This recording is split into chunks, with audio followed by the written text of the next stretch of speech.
غزہ میں جو جاری جنگ تھی، جنگ کے بعد کی جو صورتحال ہے وہ شاید اتنی بری ہے کہ اس وقت پورے دنیا کا جو میڈیا ہے اس پہ بات کر رہا ہے، بات ہو رہی ہے لیکن شاید اس طرح سے نہیں ہو رہی. اور جب جو عالمی ادارہ صحت ہے اس کے ڈائریکٹر جنرل وہاں کی صورتحال کے بارے میں کہتے ہیں کہ یہ انسانی ساختہ اجتماعی بھوک کی بات کر رہے ہیں، غزہ میں اس وقت بھوک کا راج ہے.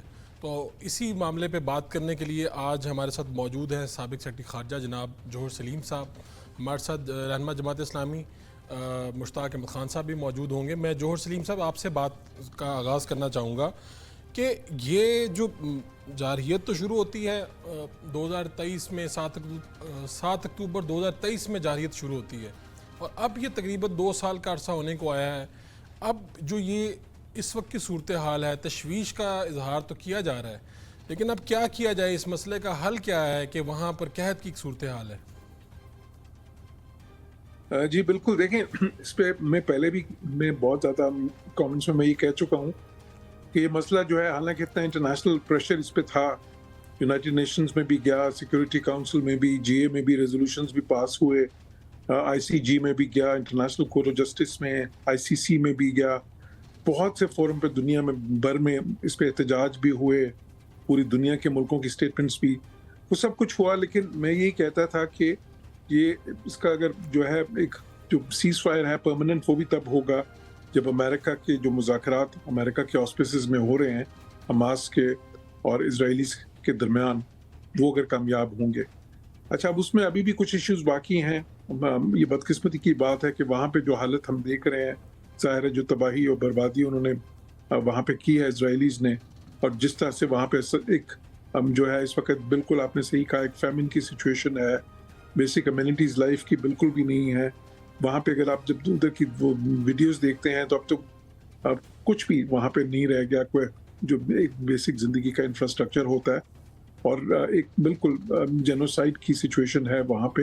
ایک پوری جو آبادی ہے وہ ویسے 60-70 ہزار لوگ تو ویسے ہی ہلاک کیے جا چکے ہیں، اور جو باقی ہیں وہ نہ کوئی ان کے لیے وہاں پہ ہاسپٹلز ہیں، نہ کوئی پانی ہے، نہ کوئی بجلی ہے، اور بالکل سب سے زیادہ اشیاء کوئی خوردنوش بھی نہیں ہے.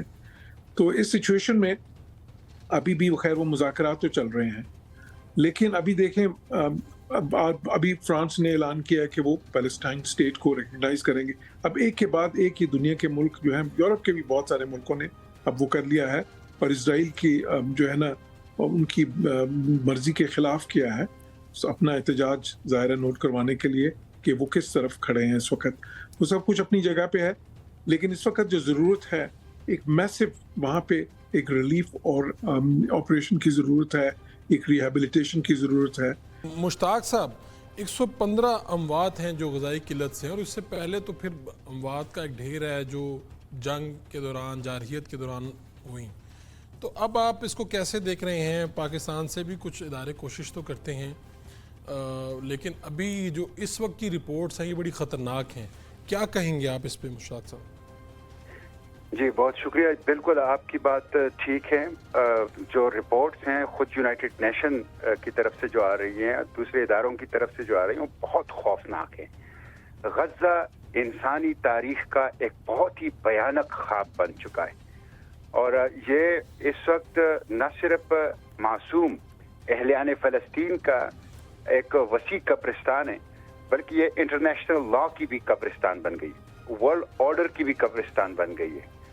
اور جینوسائیڈ جو ہے انسانی تاریخ میں پہلی مرتبہ، یعنی ہر تعریف کے اوپر یہ ایک جینوسائیڈ ہے، ہر ڈیفینیشن کے اوپر یہ ایک جینوسائیڈ ہے، اور پوری دنیا کے آنکھوں کے سامنے ہو رہا ہے اور دن کی روشنی میں ہو رہا ہے. اور اقوام متحدہ یا دوسرے ادارے وہ اس کو یا تو انیبل ہیں کہ روکیں یا انویلنگ ہیں کہ اس کو روکیں، لیکن یہ جینوسائیڈ جو ہیں، یہ غیر معمولی جینوسائیڈ جو ہے یہ جا رہا ہے. اور اس کی میں سمجھتا ہوں کہ براہ راست ذمہ داری اگر آتی ہے تو سب سے پہلے امریکہ کے اوپر، کہ وہ diplomatic protection, supply of arms, اور اس وقت پوری طریقے سے اسرائیل کی پشت پہ پکڑا ہے. اس کے بعد یورپ، اس کے بعد عرب لیگ، اس کے بعد OIC، یہ سب کے سب اس جینوسائیڈ کے ذمہ دار ہیں.